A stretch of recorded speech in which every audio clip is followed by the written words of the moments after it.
ನಮಸ್ಕಾರ ಎಲ್ಲರಿಗೂ ಬೆಳಗಿನ ಶುಭೋದಯ ರೀ. ಎಲ್ಲರೂ ಹೆಂಗದಿರಿ? ಆರಾಮದಿರೇನು? ನಾವು ಆರಾಮದೀವಿ ನೋಡ್ರಿ. ನೀವು ಎಲ್ಲರೂ ಆರಾಮದ್ರಿ ಅಂತೇಳಿ ಭಾವಿಸ್ತಾ ಇವತ್ತಿನ ಲಾಗ್ನ ಸ್ಟಾರ್ಟ್ ಮಾಡೋನು ಬರ್ರಿ. ಇವತ್ತು ಶುಕ್ರವಾರ ಬೆಳಗ್ಗೆ ಟೈಮ್ 6:30 ಆಗೈತೆ ನೋಡ್ರಿ. ಇನ್ನು ನಾಷ್ಟಕ್ಕೆ ರೆಡಿ ಮಾಡ್ಕೋಬೇಕು. ಇವತ್ತು ನಾಷ್ಟಕ್ಕಿದ್ರೆ ಬಟಾಟಿ ಪಲ್ಯ ಮತ್ತು ಕೊಬ್ಬರಿ ಚಟ್ನಿ ದೋಸೆನ ಮಾಡ್ಬೇಕ್ರಿ. ನಿನ್ನೆ ಹಿಟ್ಟು ರೆಡಿ ಮಾಡಿ ಇಟ್ಟಿದ್ದೀನಿ ದೋಸೆ ಮಾಡೋಕ್ಕೆ.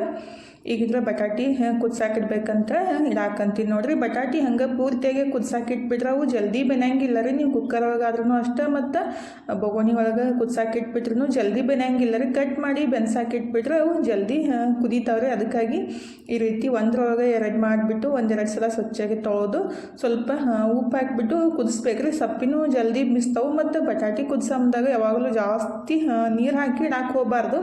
ಸ್ವಲ್ಪ ಆದಷ್ಟು ಕಮ್ಮಿನ ನೀರು ಇಡಬೇಕ್ರಿ. ಜಾಸ್ತಿ ನೀರು ಹಾಕಿಬಿಟ್ರೆ ಅದು ಬಟಾಟಿ ಒಳಗಿನ ಟೇಸ್ಟ್ ಎಲ್ಲ ನೀರೊಳಗನ ಹೋಗಿಬಿಡ್ತಾವೆ. ಹಾಗಾಗಿ ಒಂದು ಅರ್ಧ ಗ್ಲಾಸ್ ಅಷ್ಟನ್ನು ನೀರು ಹಾಕಬೇಕಾಗುತ್ತೆ. ನೀರು ಹಾಕಿ ಒಂದು ಸ್ವಲ್ಪ ಉಪ್ಪು ಹಾಕಿಬಿಟ್ಟು 1-3 ವಿಷಲ್ ಕೂಗಿಸ್ಬಿಟ್ರೆ ಅವು ಜಲ್ದಿ ಬೆಂದ್ಬಿಡ್ತಾವ್ರಿ. ಹಂಗೆ ಪೂರ್ತಿಯಾಗಿ ಬಟಾಟಿ ಹಾಕಿಬಿಟ್ರೆ ಜಲ್ದಿ ಬೆನೆಯಂಗಿಲ್ಲ. ಅದಕ್ಕಾಗಿ ಈ ರೀತಿ ಮಾಡೋದು.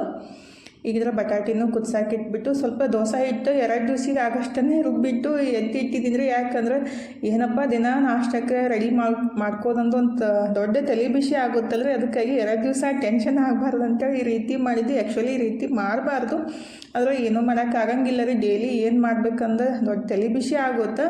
ಹಂಗಾಗಿ ಇವತ್ತು ನಾಳೆಗೆ ದೋಸೆ ಅಥವಾ ಪಡ್ಡ ಏನಾದರೂ ಮಾಡ್ಕೊಡಕ್ಕೆ ಬರುತ್ತೆ. ಹಿಟ್ಟು ಇದ್ಬಿಟ್ರೆ ರೀ.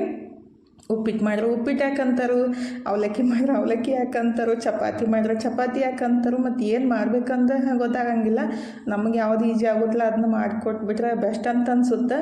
ನಾವು ಏನೇ ಮಾಡಿಬಿಟ್ರು ಅದಕ್ಕೊಂದು ಹೆಸರು ಇಡೋರಿಗೆ ಏನೂ ಮಾಡೋಕ್ಕಾಗಂಗಿಲ್ಲ ರೀ. ಇಷ್ಟಪಟ್ಟು ಕಷ್ಟಪಟ್ಟು ಮಾಡ್ಯಾರಂತ ಇಷ್ಟಪಟ್ಟು ಖುಷಿಪಟ್ಟು ತಿಂದುಬಿಟ್ರೆ ನಮಗೂ ಖುಷಿ ಆಗುತ್ತೆ. ಆದರೆ ಗಂಡು ಮಕ್ಕಳಾಗಲಿ ಮಕ್ಕಳಾಗಲಿ ಆ ರೀತಿ ಮಾಡೋಂಗಿಲ್ಲ ರೀ. ಅವ್ರಿಗೆ ಏನು ಮನ್ಸಿಗೆ ಬರುತ್ತಲ್ಲ ಅದೇ ಅನ್ಕೊತ ಕುಂತು ಬಿಡ್ತಾರೋ. ಆದ್ರೂ ಏನೂ ಮಾಡೋಕ್ಕಾಗಂಗಿಲ್ಲ ರೀ. ನಮ್ಗೆ ಯಾವ ರೀತಿ ಅನಿಸ್ತಲ್ಲ ನಮ್ಮ ಕರ್ತವ್ಯ ನಾವು ಮಾಡ್ತಾ ಇರಬೇಕಷ್ಟೆ. ನಾವು ಎಷ್ಟೇ ಕಷ್ಟಪಟ್ಟು ಅಡುಗೆ ಮಾಡಿಬಿಟ್ರೂ ತಿನ್ನೋ ಮುಂದಾಗ ಒಂಚೂರು ಖುಷಿ ಅಂತ ಇರೋದೇ ಇಲ್ಲ ಅವ್ರ ಮುಖದೊಳಗೆ. ಈಗಿದ್ರೆ ನಾನು ಬಟಾಟಿ ಪಲ್ಯ ರೆಡಿ ಮಾಡಿ ಇಟ್ಟಿದ್ದೀನಿ ಮತ್ತು ಚಟ್ನಿ ರೀ. ಈಗಿದ್ರೆ ಫಸ್ಟಿಗೆ ಒಂದು ದೋಸೆನ ಹಾಕಿಬಿಟ್ಟು ನಾಯಿಗೆ ಎತ್ತಿಡಾಕಂತೀನಿ ನೋಡ್ರಿ. ಬೆಳಗ್ಗೆ ಬಂದಿರ್ತೈತಿ, ನಾನು ಅಡುಗೆ ಮಾಡೋಟ್ಟಿಗೆ ಹೋಗ್ಬಿಟ್ಟಿರ್ತೈತೆ ಅದು. ಹಂಗಾಗಿ ಬಂದ್ರೆ ಹಾಕಕ್ಕೆ ಬರುತ್ತೆ ಅಂತೇಳಿ ಅದಕ್ಕೊಂದು ದೋಸೆ ಮಾಡಿ ಎತ್ತಿಟ್ಬಿಟ್ಟು ಇನ್ನೆಲ್ಲರಿಗೆ ಮನುಷ್ಯರಿಗೆ ಹಾಕಿಕೊಡು ಕೆಲಸ ಸ್ಟಾರ್ಟ್ ಆಗೈತೆ ನೋಡ್ರಿ. ಇವತ್ತು ತೆಳ್ಳಗಾಗಿ ದೋಸೆ ಮಾಡೋಕತ್ತಿಲ್ಲ, ಸೆಟ್ ದೋಸೆ ಥರ ಮಾಡ್ಕೊಂಡಿದ್ದು ಭಾಳ ಮಸ್ತ್ ಬರ್ತಾವ್ರಿ. ಅಂದ್ರೆ ನಾವು ಅಕ್ಕಿ ರುಬ್ಬ ಮುಂದಾಗ 3 ಗ್ಲಾಸಷ್ಟು ಅಕ್ಕಿ ಮತ್ತು 3/4 ಗ್ಲಾಸಷ್ಟು ಉದ್ದಿನ ಬೇಳೆ, 1-2 ಚಮಚೆ ಮೆಂತ್ಯ ಮತ್ತು ಒಂದು 2 ಮುಷ್ಟಿಯಷ್ಟು ಕಡಲೆಬೇಳೆ ಹಾಕಿಬಿಟ್ಟು ಒಂದು 7-8 ತಾಸು ನೆನೆಸಿಟ್ಟು ರುಬ್ಬಿಟ್ಟು ಎತ್ತಿಟ್ಕೊಂಡ್ರೆ ಆಯಿತು. ದೋಸೆ ಮಸ್ತ್ ಬರ್ತಾವೆ ನೋಡ್ರಿ. ಈಗ ದೋಸೆನೂ ರೆಡಿ ಆಯಿತು. ಇನ್ನು ಪ್ಲೇಟ್ ಹಚ್ಕೊಡೋ ಕೆಲಸ ಸ್ಟಾರ್ಟ್ ನೋಡ್ರಿ. ಒಬ್ಬೊಬ್ಬರಿಗೆ ಕರೆದು ನಾಷ್ಟ ಮಾಡಿರಿ ಅಂತ ಹೇಳ್ತಾ ಇರಬೇಕು. ಅಂದರೆ ದೋಸೆ ಹಾಕಿದ ತಕ್ಷಣ ತಣ್ಣಗೆ ಅಂತಾರು, ಬಿಸಿ ಇದ್ದಾಗ ಬರ್ರಿ ಅಂತಂದ್ರೆ ಜಲ್ದಿ ಯಾರೂ ಬರಂಗೇ ಇಲ್ಲ ನೋಡ್ರಿ. ಎಲ್ಲರ ಮನೆ ಪರಿಸ್ಥಿತಿನೇ ಹಿಂಗೆ ಆಗ್ಬಿಡ್ತೈತಿ. ಹೆಣ್ಮಕ್ಳನ್ನೇ ಜಾಸ್ತಿ ಕಷ್ಟಪಡ್ತೀವಿ, ಅದರದ್ದು ಯಾರಿಗೆ ಅರ್ಥ ಆಗಂಗೆ ಇಲ್ಲ ರೀ. ಇಷ್ಟಪಟ್ಟು ಮಾಡಿದ್ದಕ್ಕೆ ಖುಷಿ ಪಡ್ತಿದ್ರೆ ನಮಗೂ ಖುಷಿ ಆಗುತ್ತೆ. ಆದರೂ ಏನು ಮಾಡೋಕ್ಕಾಗಂಗಿಲ್ಲ. ಈಗ ಎಲ್ಲರಿಗೆ ನಾಷ್ಟಕ್ಕೆ ರೆಡಿ ಮಾಡಿಕೊಟ್ಟು ನಾನು ನಾಷ್ಟ ಮಾಡಿದೆ ನೋಡ್ರಿ. ಇನ್ನು ಅರ್ಬಿ ತೊಳಿಬೇಕಂತ ಅರ್ಬಿನೂ ತೊಳೆದೆ. ಇಲ್ಲಿ ನಿನ್ನೆ ಗಾಳಿ ಬಿಟ್ಟಾಗ ಅದು ನಿಂಬೆ ಗಿಡ ಕೆಳಗಡೆ ಬಿದ್ದಿತ್ತಲ್ರಿ. ಆ ಕಡೆ ಎಲ್ಲ ಅರ್ಬಿ ಹಾಕ್ಬೇಕಂದ್ರೆ ಅದು ಹೋಗೋಕ್ಕಾಗಂಗಿಲ್ಲ. ನಿಂಬೆ ಗಿಡ ಏನೈತಿಲ್ಲ ಫುಲ್ ಮುಳ್ಳೈತಿ. ಮತ್ತು ಅದು ಮತ್ತು ಹಂಗೆ ಎತ್ತಿಟ್ಬಿಟ್ರೆ ಅದು ಮತ್ತೆ ಗಾಳಿ ಬಿಟ್ಟ ತಕ್ಷಣ ಕೆಳಗಡೆ ಬಿದ್ದುಬಿಡ್ತೈತ್ರಿ. ಅದಕ್ಕಾಗಿ ಎಲ್ಲ ಕಟ್ ಮಾಡಿ ಎತ್ತಿಡೋಣ ಅಂತ ಹೇಳಿ ಒಂದು ಸಲ ಕಟ್ ಮಾಡಿದ್ನಿ, ಮತ್ತೆ ಚಿಕ್ತಿತ್ತ. ಅದಕ್ಕಂತ ಮತ್ತೆ ಈ ರೀತಿ ಕಟ್ ಮಾಡಿದೆ ನೋಡ್ರಿ. ಅಂದರೆ ಚಲೋತ್ನಾಗ ಚಿಗಿತ್ತ ಮತ್ತು ನಮಗೂ ಅದು ತೊಂದರೆ ಅಂತ ಅನ್ಸಂಗಿಲ್ಲ ರೀ. ಮತ್ತು ಪದೇ ಕೆಳಗೆ ಬಿದ್ದುಬಿಟ್ರೆ ಮತ್ತೆ ಎತ್ತಿಡೋದು ಕಷ್ಟ ಆಗುತ್ತೆ. ಆದ್ರೂ ಗಿಡಗಳು ಬೆಳೆಸೋದು ಇಷ್ಟ ಇದ್ದವ್ರಿಗೆ ಏನಂತಾರಲ್ಲ, ಈ ರೀತಿ ಬಾಡಿಗೆ ಮನೆಯೊಳಗೆ ಭಾಳ ಕಷ್ಟ ಅಂತ ಅನ್ಸೋದ್ರಿ. ನನಗಂತೂ ಗಿಡ ಬೆಳೆಸೋದು ಭಾಳ ಅಂದ್ರೆ ಭಾಳ ಇಷ್ಟ ಐತಿ. ಆದರೆ ಅದು ಟೈಮ್ ಯಾವಾಗ ಬರುತ್ತೇನೋ ಗೊತ್ತಿಲ್ಲ. ಹಾಗಾಗಿ ಇದ್ರೊಳಗನೆ ಇಟ್ಟಿದ್ದು ನೋಡ್ರಿ. ಅದು 5 ವರ್ಷದ ಗಿಡ ಐತಿ, ಅದ್ರೊಳಗನೆ ಐತಿ. ತನಕ ಅದು ನೆಲದಾಗ ಹಚ್ಚಿಬಿಟ್ಟಿದ್ರೆ ಹಣ್ಣು ಬಿಡ್ತಿತ್ತು. ಆದ್ರೂ ಈಗ ಅದು ಆ ಪಾಟ್ ಒಳಗೆ ಇದ್ದಿದ್ದಕ್ಕೆ ಅದು ಹಣ್ಣು ಬಿಟ್ಟಿಲ್ಲ ರೀ. ಅಂದ್ರೆ ನಿಂಬೆ ಹಣ್ಣು ಯಾವಾಗಲೂ ಭೂಮಿ ಒಳಗೆ ಅದು ಗಿಡ ಹಾಕಿಬಿಟ್ರೆ ಜಲ್ದಿ ಫಲ ಕೊಡುತ್ತೆ ರೀ. ಆದರೆ ನಾವು ಈ ರೀತಿ ಪಾಟ್ನಾಗ ಇಟ್ಟಷ್ಟು ಅದೇನು ಜಾಸ್ತಿ ಇಂಪ್ರೂವ್ಮೆಂಟ್ ಆಗಂಗಿಲ್ಲಲ್ಲ. ಅದು ಬೇರೆ ಬಿಡಾಕೂ ಇದು ಅನ್ಸಂಗಿಲ್ಲ. ಅಂದ್ರೆ ಅದು ಜಾಗ ಇರಂಗಿಲ್ಲ ಅಲ್ರಿ. ಹಂಗಾಗಿ ಅದ್ರೊಳಗನೆ ಇಟ್ಟಿದ್ದು ಅದನ್ನೆಲ್ಲ ಕೆಲಸ ಮುಗಿಸಿ ಮಧ್ಯಾಹ್ನ ಊಟನೂ ಮುಗೀತು ನೋಡ್ರಿ. ಇವತ್ತು ದೋಸೆ ಮಾಡಿದ್ದಿಲ್ಲ ಮತ್ತು ನಿನ್ನೆ ಮಾಡಿದ್ದು ಹೋಳ್ಗೆ ಇದ್ವಲ್ಲ, ಅದು ಮಾವಿನ ಹಣ್ಣಿನ ಹೋಳ್ಗೆ. ಹಾಗಾಗಿ ಮಧ್ಯಾಹ್ನನೂ ಅಡುಗೆ ಮಾಡೋಕ್ಕೆ ಹೋಗಿದ್ದಿಲ್ಲ. ಮನೂ ಜಾಸ್ತಿ ಊಟ ಮಾಡಿದ್ದಿಲ್ಲ ರೀ, ಬೆಳಗ್ಗೆ ದೋಸೆ ತಿಂದಿದ್ದು. ಮತ್ತು ಮಧ್ಯಾಹ್ನ ಒಲ್ ಮಮ್ಮಿ ನಂಗೆ ಎದೆ ಉರಾಕತ್ತೈತೆ ತಂದಿದ್ದ. ದೋಸೆ ತಿಂದ ಕೂಡಲೇ ಹಂಗೆ ಆಗುತ್ತಲ್ರಿ, ಅದಕ್ಕಾಗಿ ಮಧ್ಯಾಹ್ನ ಊಟ ಮಾಡಿದ್ದಿಲ್ಲ ಅಂತೇಳಿ ಇವಾಗ 5:30 ಟೈಮ್ ತನಗಿದ್ರೆ ಚೂಡ ಮಾಡಿ ಕೊಡೋ ಅಂತಂದಿದ್ದಾರೆ. ಹಾಗಾಗಿ ತನು ಚೂಡ ರೆಡಿ ಮಾಡಾಕಂತ ನೋಡ್ರಿ. ಅಂದರೆ ನಾನು ಮಾಡ್ತೀನಿ ಅಂತಂದೆ, ಇಲ್ಲ ತನ್ನೇ ಮಾಡ್ತಾಳೆ ಮಮ್ಮಿ ಸುಮ್ಮನೆ ಕೂಡ್ರಿ ಅಂತಂದ. ಹಾಗಾಗಿ ನಾನು ಮಾಡೋಕ್ಕೆ ಹೋಗಲಿಲ್ಲ ರೀ. ಅಣ್ಣ ತಂಗಿ ಅಂದರೆ ಹಂಗೆ ನೋಡ್ರಿ, ಪ್ರೀತಿನೂ ಇರುತ್ತೆ, ಜಗಳನೂ ಇರುತ್ತೆ, ಮತ್ತು ಜಾಸ್ತಿ ಏನು ಕೇರ್ನು ಮಾಡ್ತಾರೋ. ಆದರೆ ತನು ಮನೂ ಸ್ವಲ್ಪ ಜಗಳ ತೆಗಿತಾ ಇರ್ತಾರೋ, ಆದ್ರೂ ಜಾಸ್ತಿ ಕಾಳಜಿ ಇರಿದ್ರೆ ಒಬ್ರಿಗೆ ಬಿಟ್ಟು ಒಬ್ಬರು ತಿನ್ನಕ್ಕೆ ಹೋಗಂಗಿಲ್ಲ. ಆದರೆ ಹೇಳಿದ ತಕ್ಷಣ ಮಾಡ್ತಾ ಇರ್ತಾಳು. ಆದರೆ ಚಟ್ಕೊಂಡಾರೆ ಯಾಕಂತಂದ್ರೆ ಆಕೆಗೆ ಪಾನಿಪುರಿ ಬೇಕಾಗಿತ್ತು. ಇವನು ಚೂಡ ಮಾಡಂತಂದ. ಮತ್ತು ಪಾನಿಪುರಿ ನಾನು ಮಾಡ್ಬೇಕಂತಂದಿದ್ದೆ, ಆದರೆ ಉಳ್ಳಾಗಡ್ಡಿ ಖಾಲಿ ಆಗ್ಯವ್ರಿ. ನಿನ್ನ ರವಿವಾರ ದಿವಸನೇ ತರೋದಾಗುತ್ತೋ ಅವತ್ತನ್ನ ಮಾಡಿಕೊಡ್ನಮ್ಮ ಅಂತ ಅಂದಿದ್ದೀನಿ. ಆದರೂ ಆಕೆಗೆ ಖುಷಿ ಅನ್ಸಲ್ಲಾಗೈತ್ರಿ. ಆಕೆಗೆ ಇಷ್ಟ ಆಗಿದ್ದು ಮಾಡಿಬಿಟ್ರೆ ಆಕೆಗೆ ಖುಷಿ ಅನ್ಸೋದು. ಹಾಗಾಗಿ ಚಟ್ಕೊಂಡ್ಬಿಟ್ಟು ಚುಮ್ಮರಿ ಮಾಡಾಕತ್ತಿದ್ಲು. ನಾನು ಮಾಡ್ತೀನಮ್ಮ ಅಂತಂದ್ರೂ ಕೇಳಲಾಗಿದ್ರು. ಇಲ್ಲ ನಾನೇ ಮಾಡ್ತೀನ ಅಂತ ಹಂಗೆ ಶಟ್ಕೊಂಡ್ಬಿಟ್ಟು ಚುಮ್ಮರಿ ರೆಡಿ ಮಾಡಾಕತ್ತಿದ್ಲು. ನಾನು ಈ ಕಡೆ ಚುಮ್ಮರಿನೂ ಹಸನು ಮಾಡಿ ಕೊಡ್ಬೇಕಂತೇಳಿ ಹಸನು ಮಾಡಾಕಂತೀನಿ ನೋಡ್ರಿ. ಅಂದರೆ ಮಕ್ಕಳಿಗೆಲ್ಲ ಸರಿಯಾಗಿ ಹಸನು ಮಾಡಕ್ಕೆ ಬರೋಂಗಿಲ್ಲಲ್ಲ. ಅಂದರೆ ಇದ್ರೊಳಗೇನು ಹೊಲಸಿರಂಗಿಲ್ಲ, ಅಂದರೆ ಒಣದ್ಬಿಟ್ಟು ಹಾಕಬೇಕ್ರಿ. ಕೆಳಗಡೆ ಎಲ್ಲ ಸ್ವಲ್ಪ ಡಸ್ಟ್ ಆಗಲಿ, ಮತ್ತು ಏನಂತ ಸಣ್ಣ ಸಣ್ಣ ಚುಮ್ಮರಿ ಅವು ಕಟ್ಟಕ್ಕಿರ್ತಾವೆ. ಹಾಗಾಗಿ ನಾನೇ ಸ್ವಲ್ಪ ಕ್ಲೀನ್ ಮಾಡಿ ಹಾಕಿ ಕೊಡಾಕಂತೀನಿ ನೋಡ್ರಿ. ಯಾವುದೋ ಒಂದು ಸಣ್ಣಂದು ಕೆರೆ ಹುಳ ಬಂದುಬಿಟ್ಟಿತ್ತು. ಅದನ್ನೇ ಏನು ಬಗ್ಗೆ ಕೈ ಒಳಗೆ ಹಿಡಿದ್ಬಿಟ್ಟಾಳು, ಧೈರ್ಯ ಬಂದುಬಿಟ್ಟೈತಿ ಭಾಳ. ಅಂದರೆ ಸಣ್ಣ ಸಣ್ಣ ಹುಳ ಬಂದುಬಿಟ್ರು ಅಂಜು ಓಡಾಕಿ ಇವತ್ತು ಕೈಯಾಗಿ ಹಿಡ್ಕೊಂಡ್ಬಿಟ್ಟು ತೋರ್ಸಾಕತ್ತಾವ ನೋಡ್ರಿ ಯಾವ ರೀತಿ ಐತಿ. ಅಂದರೆ ಆಕೆಗೆ ಸ್ವಲ್ಪ ಹುಡುಗಕ್ಕಂದ್ರೆ ಹೆಣ್ಮಕ್ಳಿಗೆ ಭಯನೇ ಇರುತ್ತಲ್ಲ. ನನಗೂ ಫಸ್ಟ್ ಭಯ ಐತಿ, ಇತ್ತೀಚೆಗೆ ಭಯ ಹೋಗೈತಿ ಅಷ್ಟು. ಹಂಗಾರೆ ಮುಖ ಹೆಂಗೆ ಮಾಡ್ಯಾಳು ತನು ಮನು ಬಂದುಬಿಟ್ಟು ಮುಖ ಹೆಂಗೆ ಯಾಕೆ ಮಾಡ್ಯಾಳ ಅಂತ ಕೇಳಾಕತ್ತಿದ್ದ. ಪಾನಿಪುರಿ ಬೇಕಾಗೈತಿ ಅದಕ್ಕೆ ಈ ರೀತಿ ಮಾಡ್ಯಾಳ ಅಂತ ಅಂದೆ ರೀ ನಾನು ಭೀ. ಈಗ ಫೈನಲಿ ಚುಮ್ಮರಿ ರೆಡಿ ಮಾಡಿಟ್ಲು ನೋಡ್ರಿ. ತಿಂದ್ರಿ ಯಾರು ತಿಂತೀರಿ, ನಾನಂತೂ ತಿನ್ನಂಗಿಲ್ಲ ಅಂತ ಅನ್ನಕತ್ತಿದ್ಲು. ಹಾಗಾಗಿ ಮಾಡಿಟ್ಬಿಟ್ಟು ಹೊರಗಡೆ ಹೊಂಟಾರಿ. ನಾನಿದ್ರೆ ಅದಕ್ಕೆ ಸ್ವಲ್ಪ ಅದು ಸಕ್ಕರೆ ಪುಡಿ ಮಾಡಿದ್ದಿಲ್ಲ ಹಾಕಿಬಿಟ್ಟು ಮಿಕ್ಸ್ ಮಾಡಿ ಮನೋಗೆ ಕೊಟ್ಟೆ ನೋಡ್ರಿ. ಆದರೆ ನಾನು ಬಿಸ್ಕೆಟ್ ಮಾಡ್ಬೇಕಂತ ಅಂದ್ಕೊಂಡಿದ್ದೆ, ಆದರೆ ತನಗೆ ಬಿಸ್ಕೆಟ್ ಬೇಡ ಮಮ್ಮಿ ಅಂತಂದ್ಲು. ಮತ್ತು ಏನು ಮಾಡಲಿ ಅಂತ ಕೇಳಿದ್ರು ಏನೂ ಹೇಳೇ ಇಲ್ಲ.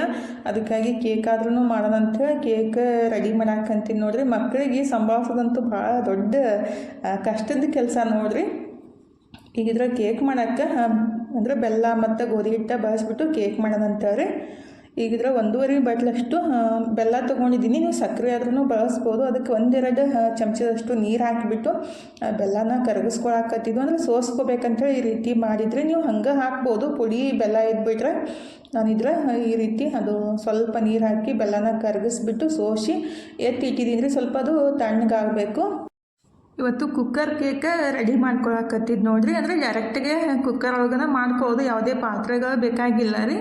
ನಮ್ಮ ಮನೆಯೊಳಗೆ ಒಂದು ಹಳೆಯ ಕುಕ್ಕರ್ ಇದ್ಬಿಟ್ರೆ ಅದ್ರೊಳಗೆ ಈಜಿಯಾಗೆ ಕೇಕ್ ರೆಡಿ ಮಾಡ್ಕೋಬೋದು ನೋಡ್ರಿ. ನಾನಿದ್ರೆ ಕುಕ್ಕರ್ನ ತೊಗೊಂಡ್ಬಿಟ್ಟು ಅದ್ರೊಳಗೆ ಈ ರೀತಿ ಮಕ್ಕಳೆಲ್ಲ ಬರೀತಾರಲ್ಲ ಅದನ್ನೇ ವೈಟ್ ಪೇಪರನ್ನ ಕಟ್ ಮಾಡ್ಕೊಂಡ್ಬಿಟ್ಟು ಫಸ್ಟಿಗೆ ಕುಕ್ಕರ್ಗೆಲ್ಲ ನೀಟಾಗಿ ಎಣ್ಣೆ ಅಥವಾ ತುಪ್ಪನ ಹಚ್ಕೊಂಡ್ಬಿಡ್ಬೇಕ್ರಿ. ಆಮೇಲೆ ಇದು ಕಟ್ ಮಾಡಿಟ್ಟಿದ್ದ ಪೇಪರ್ ಹಾಕಬೇಕಾಗುತ್ತೆ. ಈ ರೀತಿ ಪೇಪರ್ ಹಾಕೋದ್ರಿಂದ ಕೇಕ್ ಯಾವುದೇ ಕಾರಣಕ್ಕೂ ಹೊತ್ತಂಗಿಲ್ಲ ರೀ. ಅಂದರೆ ಅದು ಕಪ್ ಆಗಂಗಿಲ್ಲ. ಹಾಗಾಗಿ ಬಟರ್ ಪೇಪರ್ ಥರ ಇದು ಕೆಲಸ ಮಾಡುತ್ತೆ. ಅದಕ್ಕಾಗಿ ಈ ರೀತಿ ನೀವು ಒಂದು ಪೇಪರನ್ನು ಕಟ್ ಮಾಡಿ ಕುಕ್ಕರ್ ಹಾಕಿಬಿಟ್ಟು ಅದ್ರ ಮೇಲೆ ಮತ್ತೊಂದು ಸ್ವಲ್ಪ ಎಣ್ಣೆಯೆಲ್ಲ ಈ ರೀತಿ ಹಚ್ಕೋಬೇಕಾಗುತ್ತೆ. ಎಣ್ಣೆ ಅಥವಾ ತುಪ್ಪನ ಹಚ್ಬೋದು. ಈಗಿದು ಕುಕ್ಕರ ರೆಡಿ ಆಗೈತೆ ನೋಡ್ರಿ ಕೇಕ್ ಮಾಡೋಕ್ಕೆ. ಈಗಿದ್ರೆ ಅದು ಬೆಲ್ಲನ ಕರಗಿಸ್ಬಿಟ್ಟು ಸೋಸಿ ಇಟ್ಟಿದ್ದೆ. ಅದಕ್ಕೆ ನಾನೀಗ 1/4 ಬಟ್ಲಷ್ಟು ತುಪ್ಪನ ಹಾಕ್ತೀನಿ. ಅಂದರೆ 3 ಬಟ್ಲಷ್ಟು ಹಿಟ್ಟಿಗೆ 3/4 ಬಟ್ಲಷ್ಟು ತುಪ್ಪನ ಬಳಸ್ಬೋದು. ನೀವು ಎಣ್ಣೆ ಆದ್ರೂ ಹಾಕ್ಬೋದು, ಯಾವುದಾದ್ರೂ ಒಂದು ಹಾಕಬೇಕಾಗುತ್ತೆ. ಇಲ್ಲ ಬೆಣ್ಣೆ ಆದ್ರೂ ಬಳಸ್ಬೋದು. ನಾನಿಲ್ಲಿ 1/4 ಬಟ್ಲಷ್ಟು ತುಪ್ಪನ ಹಾಕಕ್ಕಂತೀನಿ ನೋಡ್ರಿ. ಸಣ್ಣ ಸಣ್ಣ ಮಕ್ಕಳಿಗೆಲ್ಲ ಹೊರಗಡೆಯಿಂದ ತಂದು ಕೊಡೋಕ್ಕಿಂತ ಈ ರೀತಿ ನೀವು ಸಿಂಪಲ್ಲಾಗಿ ಮನೆಯಾಗ ಮಾಡಿಕೊಟ್ರಂತೂ ಭಾಳ ಬೆಸ್ಟ್ ಆಗುತ್ತೆ ನೋಡ್ರಿ. ಮತ್ತು ಆರೋಗ್ಯಕ್ಕೂ ಒಳ್ಳೆಯದಲ್ಲ. ಹಾಗಾಗಿ ನೀವು ಒಂದ್ಸಲ ಖಂಡಿತ ಟ್ರೈ ಮಾಡಿರಿ, ಭಾಳ ಮಸ್ತ್ ಬರುತ್ತೆ ಟೇಸ್ಟ್ ಅಂತೂ. ಈಗಿದ್ರೆ 3/4 ಬಟ್ಲಷ್ಟು ತುಪ್ಪ ಹಾಕಿ ಅದು ಬೆಲ್ಲದ ಪಾಕ ಏನಿತ್ತಲ್ಲ ಬಿಸಿ ಇತ್ತಲ್ಲ ಅದಕ್ಕೆ ಹಾಕಿ ನೀಟಾಗಿ ಮಿಕ್ಸ್ ಮಾಡಿಕೊಂಡು ಆಮೇಲೆ 1 ಬಟ್ಲಷ್ಟು ಮೊಸರು ಹಾಕಕ್ಕಂತೀನಿ ನೋಡ್ರಿ.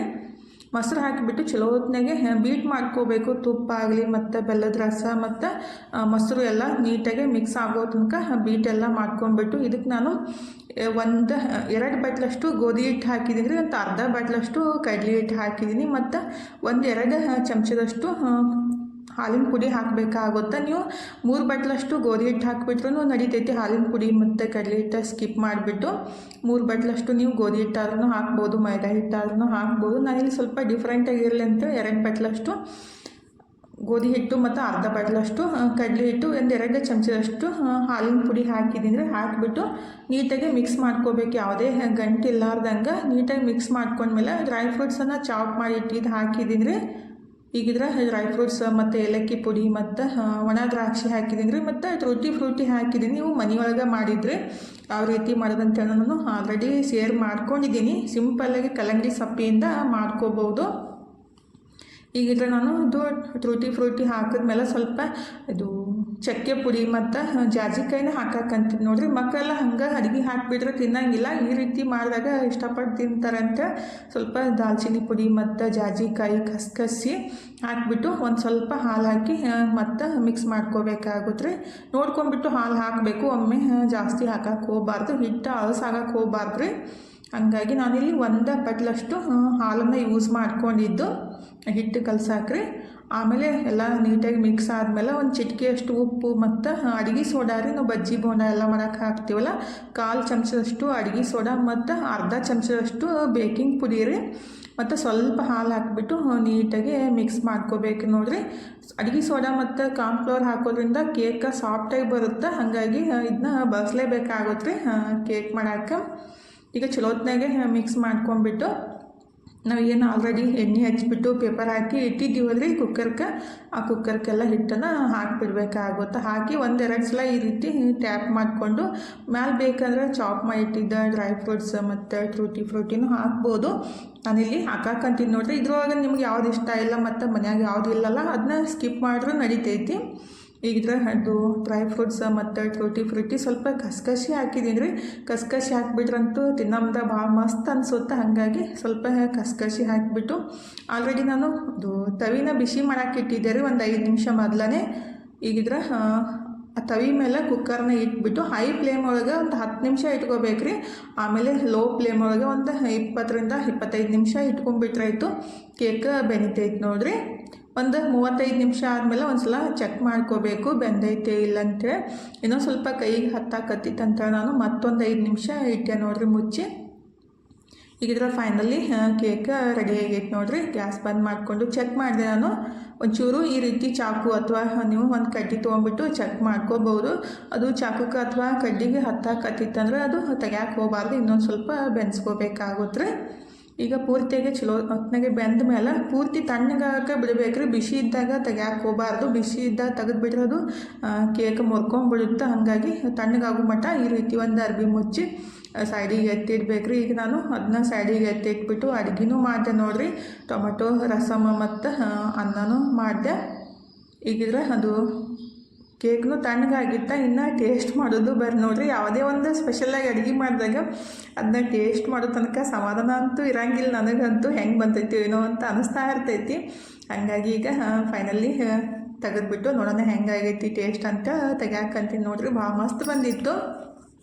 ಹೊರಗಡೆ ಸಕ್ಕರೆ ಮತ್ತು ಎಣ್ಣೆ ಅಂತೂ ಸಿಕ್ಕಾಪಟ್ಟೆ ಯೂಸ್ ಮಾಡಿರ್ತಾರೆ. ಅದರಲ್ಲಿ ಯಾವುದೋ ಒಂದು ಪೇಸ್ಟ್ ಸಿಗುತ್ತೆ ರೀ ಕೇಕಿಗೆ ಹಾಕಕ್ಕೆ, ಅದು ಸಾಫ್ಟಾಗಿ ಬರುತ್ತೆ. ಅದನ್ನ ಯೂಸ್ ಮಾಡ್ತಾರೆ. ಆ್ಯಕ್ಚುಲಿ ಅದು ಅಡುಗೆಗೆ ಯೂಸ್ ಮಾಡಬಾರ್ದು ಅಂತಾರೆ. ಆದ್ರೂ ಅವರಿಗೇನು ಟೇಸ್ಟ್ ಬರಬೇಕು ಮತ್ತು ಸಾಫ್ಟಾಗಿ ಬರಬೇಕಂತ ಬಳಸ್ತಾ ಇರ್ತಾರೆ. ಹಂಗಾಗಿ ಅದನ್ನ ಸಣ್ಣ ಸಣ್ಣ ಮಕ್ಕಳಿಗೆಲ್ಲ ಕೊಡೋಕ್ಕಿಂತ ರೀ ಈ ರೀತಿ ನೀವು ಮನೆಯೊಳಗನ ಮಾಡ್ಕೋಬೋದು. ಯಾವುದೇ ಬರ್ತ್ಡೇ ಇದ್ರೂ ಮಾಡ್ಕೋಬೋದು. ಮತ್ತು ಮಕ್ಕಳಿಗೆ ತಿನ್ಬೇಕನ್ನಿಸ್ದಾಗ ಈ ರೀತಿ ಹೆಲ್ದಿ ಕೇಕ್ ಮಾಡಿ ಕೊಡ್ಬೋದು ನೋಡಿರಿ. ನಮ್ಮ ಮನೆಯೊಳಗಂತೂ ಎಲ್ಲರಿಗೂ ಇಷ್ಟ ಆಗುತ್ತೆ. ಆದರೆ ಮನು ಮಾತ್ರ ತಿನ್ನಂಗಿಲ್ಲ ರೀ, ಹಾಲು ತುಪ್ಪ ಹಾಕಿರ್ತೀನಿ ಅಂತೇಳಿ. ಈಗ ಮಸ್ತಾಗಿ ಸಾಫ್ಟಾಗಿ ಕೇಕ್ ಯಾವ ರೀತಿ ಬಂದೈತಿ ನೋಡಿರಿ. ನೋಡಾಕೂ ಮಸ್ತ್ ಅನ್ಸಾಕತ್ತೈತಿ. ಟೇಸ್ಟ್ ಮಾತ್ರ ಮಸ್ತ್ ಇತ್ತು. ಬೆಲ್ಲ ಹಾಕಿದ್ದು ಮತ್ತು ಹಾಲು ತುಪ್ಪ ಎಲ್ಲ ಹಾಕಿರ್ತೀವಲ್ರಿ, ಮತ್ತು ಆರೋಗ್ಯಕ್ಕೂ ಒಳ್ಳೆಯದು. ಟೇಸ್ಟ್ನೂ ಚಲೋ ಇರುತ್ತೆ. ನೀವು ಒಂದು ಸಲ ಖಂಡಿತ ಟ್ರೈ ಮಾಡಿದ್ದಿಲ್ಲ ಅಂದರೆ ಮಾಡಿರಿ, ಭಾಳ ಮಸ್ತ್ ಇರುತ್ತೆ. ಹಿಂಗೆ ಕೈಯಾಗ ಹಿಡಿದ್ಬಿಟ್ರೆ ಮುರ್ಕೊಂಡೇ ಬರುತ್ತೆ, ಅಷ್ಟು ಸಾಫ್ಟಾಗೆ ಬಂದೈತೆ ನೋಡಿರಿ. ನೀವು ನೋಡಾಕಂತೀರಿ ಯಾವ ರೀತಿ ಬಂದೈತೆ ಅಂತೇಳಿ. ಎಲ್ಲರ ಮನೆಯೊಳಗೆ ಗೋಧಿ ಹಿಟ್ಟ ಬೆಲ್ಲ ಅಂತೂ ಇದೇ ಇರ್ತೈತ್ರಿ. ಈಜಿಯಾಗಿ ಮನ್ಯಾಗ ಮಾಡ್ಕೋಬೋದು. ಹೊರಗಡೆ ಇಂದ ತಂದು ಕೊಡೋಕ್ಕಿಂತ ಆರೋಗ್ಯಕರವಾಗಿ ಮನೆಯೊಳಗೆ ಈಜಿಯಾಗಿ ಮಾಡ್ಕೊಂಡ್ಬಿಟ್ರೆ ಮಸ್ತ್ ಆಗುತ್ತೆ ನೋಡ್ರಿ. ನನ್ನ ಮಗನಿಗೆ ಕೇಕ್ ತಿನ್ನೋಕೆ ಇಷ್ಟ ಇಲ್ಲ ಅಂದ್ರೆ ಹಾಲದ ತುಪ್ಪ ಹಾಕಿವಂತೇಳಿ ಹೊರಗಡೆನೂ ತಂದುಬಿಟ್ರೆ ಅದಕ್ಕೂ ಹಾಕಿರ್ತಾರೆ. ಇವ್ನ್ಸ್ಲಿಂದ ಏನು ಮಾಡಿ ಕೊಡ್ಬೇಕಂತಲೇ ಗೊತ್ತಾಗಲ್ಲಾಗೈತೆ ನನಗಂತೂ. ಅವನ್ಸ್ಲಿಂದ ನಮಗೂ ತಿನ್ನೋಕೆ ಮನಸ್ಸಾಗಂಗಿಲ್ಲ. ಏನು ಮಾಡೋದು ಅವಲ್ಲಂತ ಅಂದ್ಬಿಡ್ತಾನೋ ಅಂದರೆ ಹಾಲು ತುಪ್ಪ ತಿನ್ನೋದು ಪ್ರಾಣಿಗಳು ಹಿಂಸೆ ಮಾಡ್ದಂಗೆ ಅಂತ ಅವಕ್ಕೆ ಹಿಂಸೆ ಕೊಟ್ಬಿಟ್ಟು ಹಾಲು ತುಪ್ಪ ತೆಗಿತಾರೆ ಮಮ್ಮಿ. ಹಾಗಾಗಿ ತಿನ್ನಕ್ಕೆ ಒಲ್ಲಂತಾನು. ನಾನು ಎಷ್ಟೇ ಒತ್ತಾಯ ಮಾಡಿಬಿಟ್ರು ತಿನ್ನಕ್ಕೆ ಒಲ್ಲ ಅಂದ್ಕೊಳ್ಳಿ ಏನೂ ಮಾಡೋಕ್ಕೆ ಆಗಂಗಿಲ್ಲ ರೀ. ಈಗ ಮಸ್ತಾಗಿ ಕೇಕ್ನು ತಿಂದ್ವಿ. ಇವತ್ತಿನ ವಿಡಿಯೋನು ಇಲ್ಲೇ ಮುಗಿಸೋಂದ್ರೆ ಇವತ್ತಿನ ವಿಡಿಯೋ ಹೆಂಗೆ ಅನಿಸ್ತಂತ ಕಮೆಂಟ್ ಬಾಕ್ಸ್ ಒಳಗೆ ಹೇಳೋದು ಮರ್ಯಾಕೆ ಹೋಗ್ಬೇಡ್ರಿ. ವಿಡಿಯೋ ಇಷ್ಟ ಆಗಿದ್ರೆ ಲೈಕ್ ಮಾಡಿ, ಶೇರ್ ಮಾಡಿ, ಸಬ್ಸ್ಕ್ರೈಬ್ ಮಾಡ್ಕೊಂಡು ಸಪೋರ್ಟ್ ಮಾಡಿರಿ. ಇಷ್ಟೋ ತನಕ ವಿಡಿಯೋ ನೋಡಿದ್ದಕ್ಕೆ ತಮ್ಮೆಲ್ಲರಿಗೂ ಹೃದಯದ ತುಂಬ ಧನ್ಯವಾದಗಳು ರೀ. ಥ್ಯಾಂಕ್ ಯು ಫಾರ್ ವಾಚಿಂಗ್ ರೀ. ಬಾಯ್ ರೀ. ಎಲ್ಲರಿಗೂ ನಮಸ್ಕಾರ ರೀ. ಹೋಗಿ ಬರ್ತೀವಿ ರೀ. ಮತ್ತೆ ನೆಕ್ಸ್ಟ್ ವ್ಲಾಗ್ ಒಳಗೆ ಸಿಗ್ತೀವಿ ರೀ.